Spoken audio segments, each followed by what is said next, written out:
Building and all, of course, they always wear some protection, but onlookers, if they keep on looking at it for more than 5-10 minutes, they get SPKs and irritation in the cornea.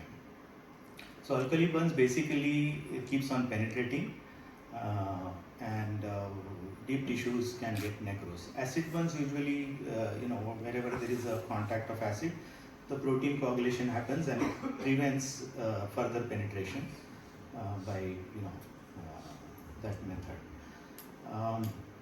Direct coagulative necrosis, severity of course depends on how much is the temperature, time of exposure to that hot surface or whatever it is, and usually the eyelid protects the globe inside. Structures basically gets affected. Most of my previous talks has covered all the management of lid lacerations and other things.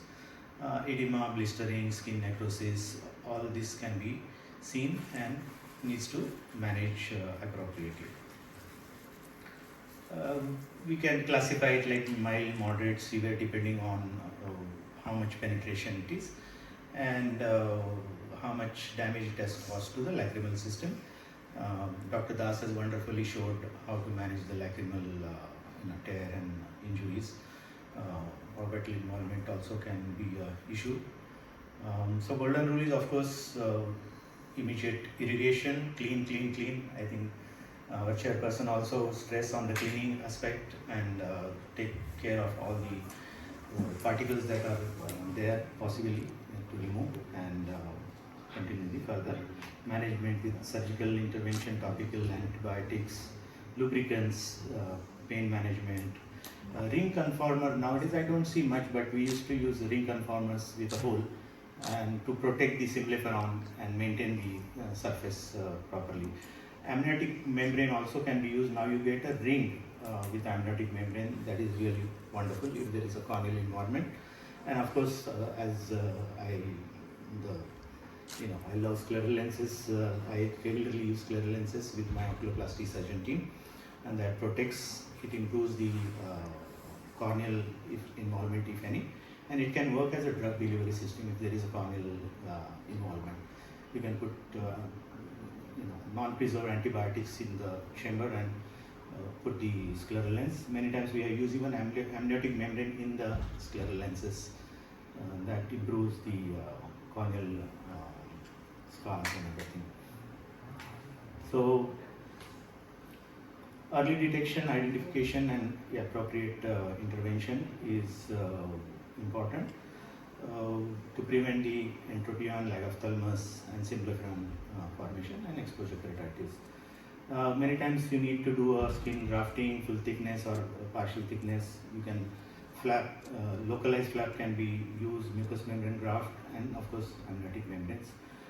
In severe cases, since it's a surface injury, the globe is intact, the retina is intact, we can offer Boston keratoprosthesis because ultimately the function of the eye is to see, so you can rehabilitate with Boston K-Pro, odontokeratoprosthesis, Pintucci keratoprosthesis or Chavan-Muscati Pintucci keratoprosthesis. This is a modification of the Pintucci keratoprosthesis that I did. So basically restore the eyelid functions, protect cornea, induce cosmesis and maintain tear drainage. So just due to the want of the time, I'll just keep this because I want to stress more on scleral lenses. It acts as a protective device, maintains hydration, improves comfort, and it can give us, drug delivery system function as well as a cosmetic improvement. This is though not related to this topic, but filamentary keratitis can, instantly improve with scleral lenses.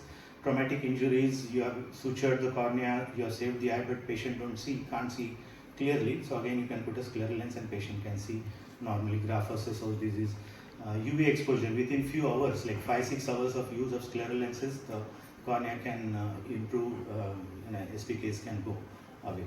There are some internal toxic tear syndromes are there, not stress. Stevens-Johnson syndrome also benefits with these scleral lenses. We also do the prosthetic lenses. In conditions like bleb and all, we do a customized prosthesis we take an impression and design a special lenses. I'm not going to spend time on this, but this is how the silicon impression looks like. We scan it and design a free-form contact lens. Any shape can be made. These are high decay materials, 120, 140, 160 decay material we select on depending on what conditions we are looking at, and if required we can do the tinting and painting also for a better cosmetics. The soft lenses also can be made, but the life of soft lens is less, and we can have such a wonderful results with the prosthetic lenses. It definitely improves the quality of life of a patient who suffered. This is the squint patient where we have painted an off-center iris to make it look nice. She didn't want it to touch the other eye because such a severe squint needs a touching of the other eye also. After traumatic injury, iris is lost, so we created artificial iris on a scleral lens. Patient cannot tolerate the diplopia after the retinal surgery, so we block the vision. In case of enucleation or evisceration, we can definitely do a 3D custom-made prosthesis and restore their confidence, cosmesis. These are some of my whatever movies you see in India with those crazy looking eyes. That is my contribution. I do these hand painted lenses for films. And